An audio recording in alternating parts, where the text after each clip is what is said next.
turbo mga paps. May bagong features ang Grab. Ito ay ang turbo na ilo-launch this coming March 2026. At sa ngayon ay naka-pilot testing siya sa mga ilang mga drivers. So yan ay isa ako sa mga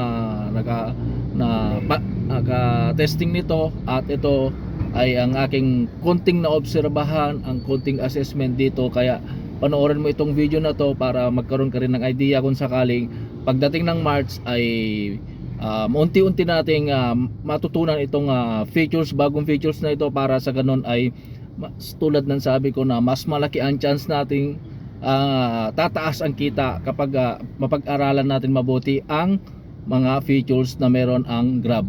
So panoorin mo ito guys mga paps, at kung hindi ka pa naka-follow, pa-follow dyan para updated ka sa mga TNVS, sa biyahe sa TNVS at sa kalsada. So yun, panoorin natin ito guys mga paps. Tara. So ayun guys mga pap, ito yung konting observation at assessment natin sa turbo. Ayan, kung makikita nyo may nakalagay na turbo at may nakalagay yan turbo beta, no. So ayan yung bagong features ng Grab driver apps, no.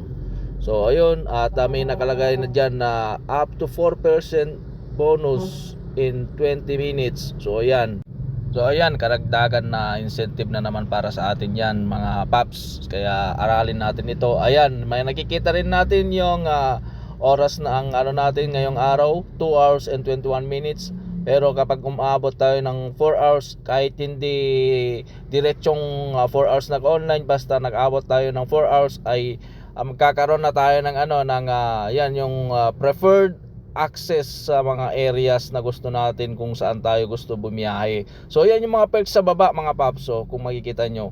At ito nakikita rin kung anong oras at ilang oras tayo nakabiyahe, no? Kung anong oras tayo nag-on at nag-off sa pagbiyahe.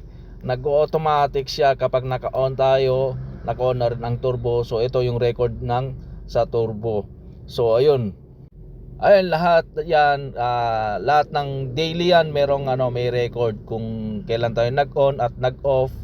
At meron ding weekly. Yun nga lang, bago pa lang to nag-umpisa, kaya yung nakita pa lang natin is isang week pa lang. So ayun guys mga paps, sana ay makakatulong ito sa inyo yung konting explanation natin, ang konting natutunan natin dito sa turbo na bagong features ng Grab driver apps, at para magamit natin ito, magamit ninyo pag na-launch na ito by March. So ayun lamang, abangan ninyo ang susunod nating mga videos patungkol pa rin dito, para sa ganun ay matutunan natin at mapag-aralan natin ng gusto. So yun lamang, ingat tayo lagi sa biyahe, and God bless everyone.